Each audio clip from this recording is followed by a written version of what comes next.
Hi, everybody. It's Katie Neese and Katie Schmidt from the ARC of the US, and today is Monday, March 24th. And we wanted to give you a quick update on where things are in the education policy space. So today we're going to talk about the most recent timeline of things that have actually happened, where we stand with the two major disability education laws, what we hope we can do together, and then just know that we're always available to answer any questions you may have. So we've been playing a waiting game for what seems like a very long time, almost every day during the month of February and until just last week. We expected to see an executive action to dismantle the US Department of Education to come out of the administration. Every day it was, today's the day. And then we'd wait till 3 o'clock when they made these announcements and nothing would happen. So the first real thing that happened was just about 2 weeks ago. On March 11th, half of the staff, nearly half of the staff at the US Department of Education were subject to a reduction in force. These folks were throughout the department, and many of them had spent their entire career developing an expertise, and they were just simply let go. The following week, last week, the administration issued an executive order calling for the specific dismantling of the US Department of Education. This is not anything really new. The president had been saying that this was a priority, but now we have one, the RIF, and two, the executive action as actual things that have happened. So, what does all of this really mean? At the Department of Education, we saw major reductions in staff at the Office for Civil Rights. We also saw major reductions in staff at the Office of General Counsel. The folks at OCR are the investigators for actual claims of discrimination. And they are lawyers that do the investigation, working in partnership with families and with school districts to find out why is a particular issue happening. Does it really represent discrimination? And if it does, how can we remedy that discrimination right away? The number of complaints, the largest number of complaints that OCR would get come from families regarding children with disabilities. So having fewer regional offices and fewer staff in the Washington office make it so those staff can actually manage fewer complaints. And so that's a real barrier for some children to be able to get the remedy to assure that they can get the rights that the law entitles them now. We're also very concerned about the reductions at the Office of General Counsel.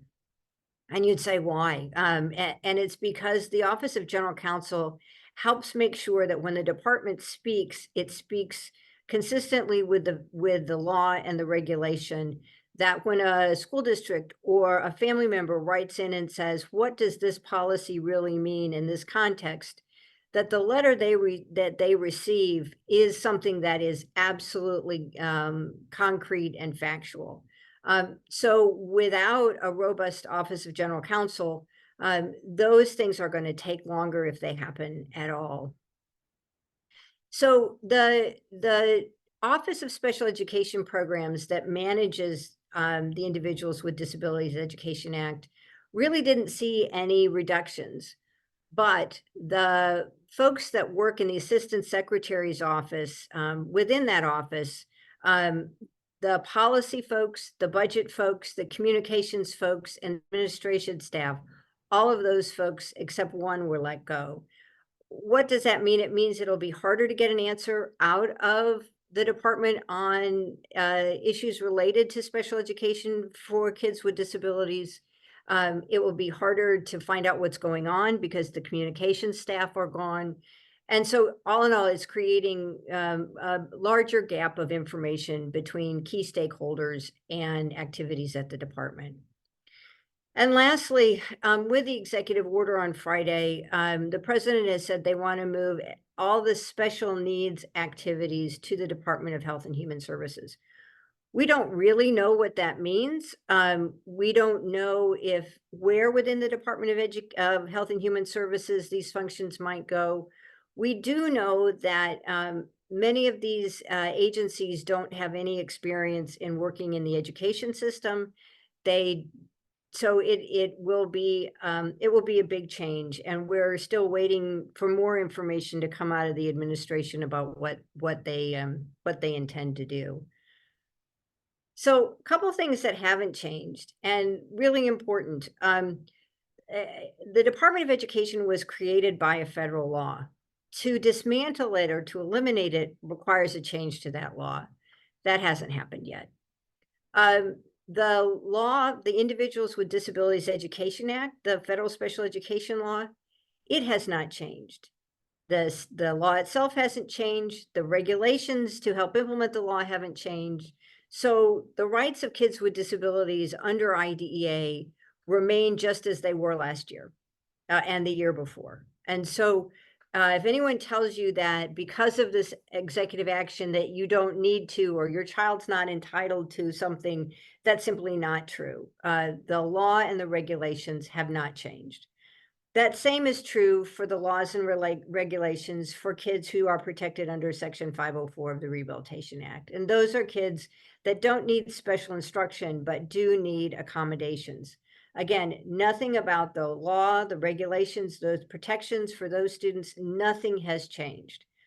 What has changed is the ability to get an answer about a question, the ability to get someone to investigate a complaint of discrimination.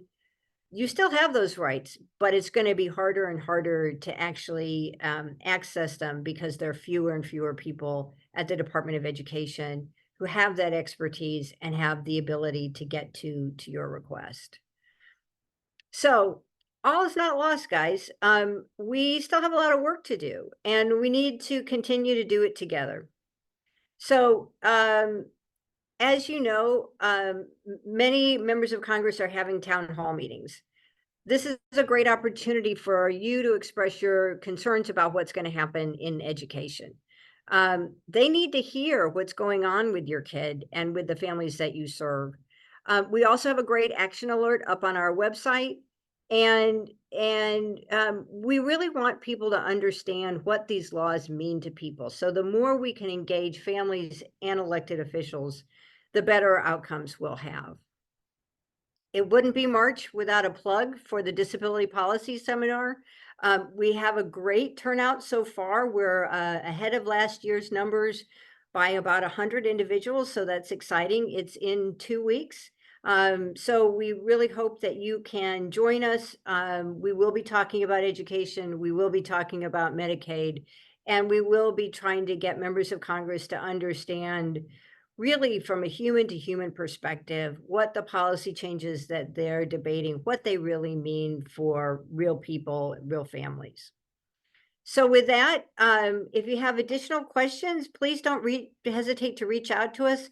Katie Schmidt and Robin Linscott should be your first point, but you're always welcome to reach out to me. And stay tuned, guys. A lot going on, a lot of moving pieces. Uncertainty is the one thing we're certain of, but we are still in the game and still working at it, and look forward to continuing to partner with you to make sure that kids and families get the supports that they need. So thanks again for your time, and we'll be back in touch. Thanks so much.